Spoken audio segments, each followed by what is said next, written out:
તો આપણે આજે માથું વળાઈને ગાડી ઉઠાઈને નીકળી ગયા છે. Hello guys, welcome back to my new vlog. તો આપણે આજે જઈએ છીએ ગોધરા. આગળ જતા આપણને મળ્યું કોતર માંથી માંડ નીકળીને આપણે ચડી ગયા રોડે ચડીને પહોંચી ગયા આપણે પેટ્રોલ પંપે, કારણ કે આપણી બાઇકમાં પેટ્રોલ હતું નહીં. પેટ્રોલ પુરાઈને આપણે નીકળ્યા છે ગોધરા બાજુ. અને આ રસ્તામાં જુઓ, સરકારને ચોદું બનાવવામાં આવ્યા છે. કપચી નાખવાની જગ્યાએ ખાલી અમથા ફેંકી દીધું. પછી લઈ લીધી આપણે ગોધરામાં એન્ટ્રી લેતા દેખાયો આપણને કૂતરો, જે તેની પ્રેમિકાની તલાશમાં અહીં ભટકતો હતો. પછી આપણે ગોધરામાં ફરીને થાક્યા એટલે લાગી આપણને ભૂખ, એટલે આપણે પહોંચી ગયા હોટલ ઉપર જઈને આ જુઓ મેન્યુ ફેરીને ભાળે છે. પણ મંગાવ્યા હતા પરાઠા ખાતા આપણને છરકી જઈ ગરમી છરકી જ, એટલે ત્યાંથી આપણે પૈસા આપીને નીકળ્યા ઘરે આવવા માટે. એને બોલાવ્યો આપણે ભાઈબંધની, એને આપણે મળવા આવ્યા. એનું કારણ કે ગયેલો આપણે મોદીને મળવા, મોદી જોડે સેલ્ફી પડાવી છે. આ જુઓ તમે. ત્યાર પછી આપણે એને માર્યું, કારણ કે આપણે બનાવતેલો ચોદું. ત્યાર પછી આપણે ટ્રાય કરી એક્ટિંગ, જેમાં આપણને એક્ટિંગ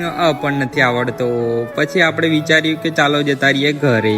ત્યાંથી આપણે આવતા રહ્યા ઘરે, ને આવતા પડી ગયું અંધારું. એટલે પાછા મળ્યા આપણે નવા વ્લોગમાં. બાય.